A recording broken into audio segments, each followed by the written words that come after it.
You see a vision of what you could become when you're first starting, before you even know any specifics about what you're doing, before you have any idea whether you could reach any high level, or any level for that matter at all. There's a prospect of embodying the ability to do incredible things, and because of that flash of the future self, where you are able to do these things, that's a very strong motivating factor. What happens with time is that we get used to it. You know, it's like eating a candy. Today it feels great, it's tasty, it's sugary, it's new, you love it. Tomorrow, it'll still taste great, but you will already know what it tastes like. In a week, you're gonna need to find a new candy in order to enjoy it close to the way you enjoyed it the very first time you tried it. So with time, of course, the excitement and the inspiration and motivation subsides a little bit. That's why you have to feed it. You want to feed your imagination with the possibilities of what you could achieve. The mindset for your training session is everything, because it's all about the preparation.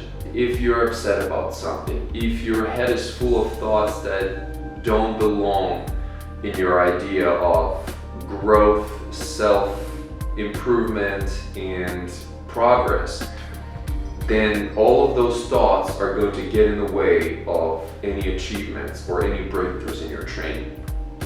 So mindset, like I said, is really, really important. And a clear mind is also really important, because if anything else fills your space other than what you're doing, again, you're going to slow down. It's not enough to just do something. It'll only work for so long.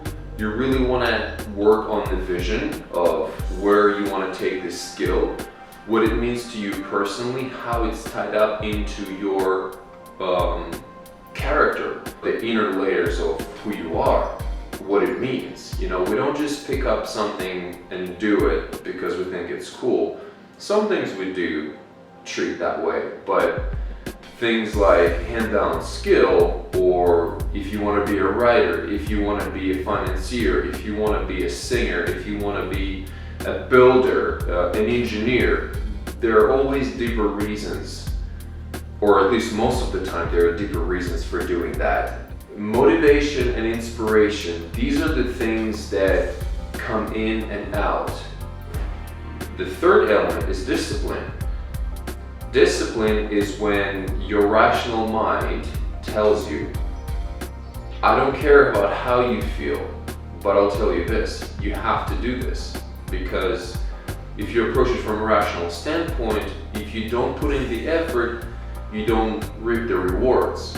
So the third element of this process is discipline. If you don't have enough discipline, it can stretch for years in anything you do, whatever it is we're doing. Motivation, inspiration, desire, these are the fleeting things. These ideas and these feelings are very fleeting. They're here one day, they're gone the next day. But the discipline is the weapon of the rational mind. When you develop discipline,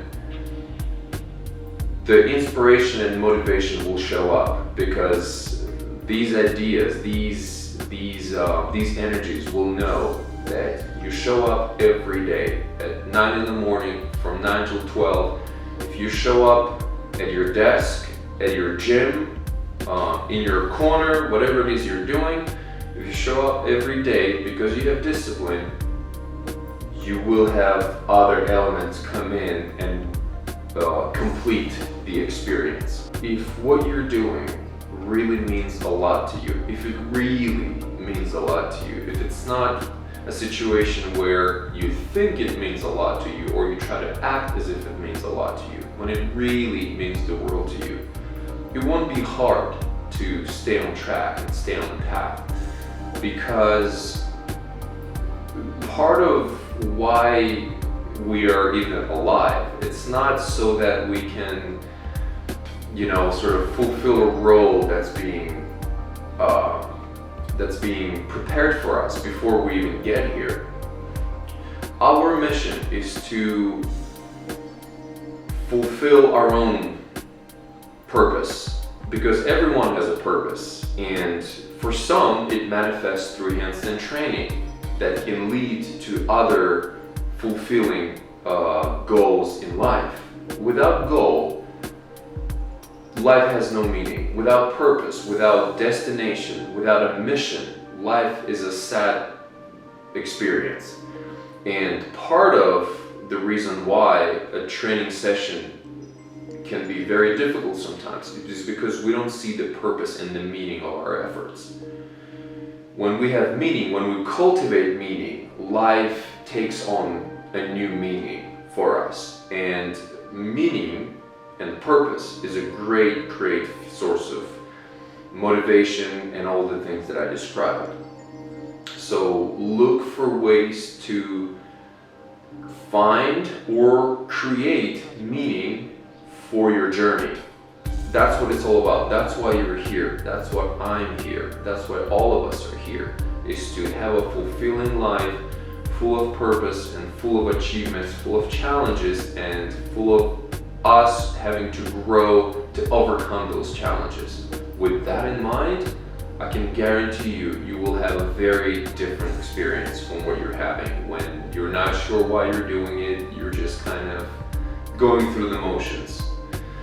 And we're not here to go through the motions, we're here to fulfill our greatest potential, and every one of us can do that. Don't ever think that you're not enough or that you don't have what it takes. You may not be what you aspire to right now, but it doesn't mean anything. It doesn't mean that you cannot become what you aspire to become. That word reflects the idea of process, right? You don't just become something instantly. There's always a process on how to get there. And if you're not there yet, well, you can take the first step anytime you wish. You can take the first step right now in order to get where you want to go. Because when you reach that next summit, you're going to see a vast plateau in front of you, and there will be other mountains and other summits that you will want to get to, because there's always going to be a new goal. And that's what will keep your entire life interesting, engaging, fulfilling, exciting, and it will truly make you feel alive. On that note, thank you so much for listening, and I will see you next time.